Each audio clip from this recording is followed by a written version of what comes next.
మేడిపల్లి సాయి ఐశ్వర్య కాలనీలో 120 square yards G+1 house ఉంది west ఫేసింగ్తో. Okay, ఇది 33 ఫీట్ రోడ్ ఫేసింగ్లో ఉంటుంది. ఇక్కడ 2 ప్రాపర్టీస్ ఉన్నాయి, ఒకటే బిల్డర్వి. అందులో పక్కన ఉన్నది సేల్ అయిపోయింది, ప్రజెంట్ అయితే ఒకటే అవైలబుల్గా ఉంది. 122 స్క్వేర్ యార్డ్స్.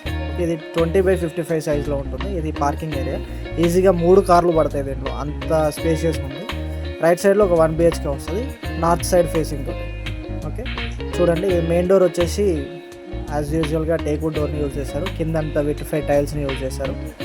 ఓకే, ఇది కిచెన్లో granite platform, stainless steel sync వస్తుంది. ఇక్కడ 1 BHK రూమ్. ఓకే, మనం పైకి వెళ్ళి 2 BHK కూడా చూద్దాం ఎలా ఉంటుందో. బోర్ ఉంది, కింద సంప్ ఉంది. ఓకే, పైకి వెళ్దాము. గ్రానైట్ ప్లాట్ఫామ్ కింద. ఇక్కడ పార్కింగ్లో ఏం చేశారంటే మొత్తము మన తాండూరు బండలు యూజ్ చేశారు, స్టెప్స్కి గ్రానైట్స్ యూజ్ చేశారు. ఓకే, ఇది సిట్అవుట్ ఏరియా, ఫస్ట్ ఫ్లోర్లో సిట్అవుట్ ఏరియా. ఇది ఇక్కడ నుంచి వ్యూ మొత్తాన్ని మనం ఎంజాయ్ చేయవచ్చు, అంత బాగుంటుంది. చుట్టూ అంతా చాలా పీస్ఫుల్గా ఉంటుంది ఈ కాలనీ. మెయిన్ డోర్ అంతా టేక్ వుడ్తో చేశారండి. కింద ఫ్లోరింగ్ అంతా విట్రిఫైడ్ టైల్స్లో చేశారు. విట్రిఫైడ్ టైల్స్ చాలా క్వాలిటీ టైల్స్ యూజ్ చేశారు. ఇక్కడ వెంటిలేషన్ కోసం 2 విండోస్. ఇక్కడ చిన్న పార్టీషన్లా కూడా చేసుకోవచ్చు, డ్రాయింగ్ ఏరియా అండ్ హాల్లా కూడా చేసుకోవచ్చు. ఫాల్ సీలింగ్ కూడా కంప్లీట్ అయింది. ఇది టీవీ పెట్టుకోవడానికి ఏరియా, టీవీ పోర్షన్. ఇది డైనింగ్ ఏరియా.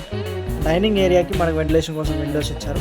చూస్తే డైరెక్ట్గా ఓపెన్ కిచెన్ టైప్లో మోడల్ వచ్చింది కిచెన్. ఇది పూజ గది, పక్కన చిల్డ్రన్స్ బెడ్రూమ్. పూజ గదిలో కూడా వాల్స్కి మంచిగా టైల్స్ చేశారు. ఇది children's bedroom, flush doors use చేశారు, teakwood frames, UPVC windows with grills వస్తాయి, గ్రానైట్ బార్డర్ వచ్చింది. అక్కడ బయటికి వెళ్ళడానికి డోర్ కూడా ఉంది, స్టోరేజ్ స్పేస్, సెల్ఫ్స్ ఉన్నాయి, సబ్జాలు ఉన్నాయి. ఇది చిల్డ్రన్స్ బెడ్రూమ్. ఓకే, నెక్స్ట్ మనం మాస్టర్ బెడ్రూమ్ చూద్దాం. ఇది మాస్టర్ బెడ్రూమ్. మాస్టర్ బెడ్రూమ్కి స్టోరేజ్ స్పేస్ చూడండి, ఫాల్ సీలింగ్ కంప్లీట్ అయిపోయింది, వెంటిలేషన్ కోసం విండోస్ ఉన్నాయి. అటాచ్డ్ వాష్రూమ్ కూడా ఉంది. వాష్రూమ్లో 6 feet హైట్ వరకు సిరమిక్ టైల్స్ వేశారు, యాంటీ స్కిడ్ టైల్స్ కూడా వేశారు, శానిటరీ వేర్ కూడా ఫిక్స్ చేసేసారు. సో ఇలాంటి ఒక కంప్లీట్ రెడీ టు మూవ్లో ఉన్న ఒక ఇండిపెండెంట్ హౌస్ 2 BHK G+1 తీసుకోవాలి అనుకుంటే స్క్రీన్ మీద అనిపిస్తున్న నెంబర్ కాల్ చేయండి.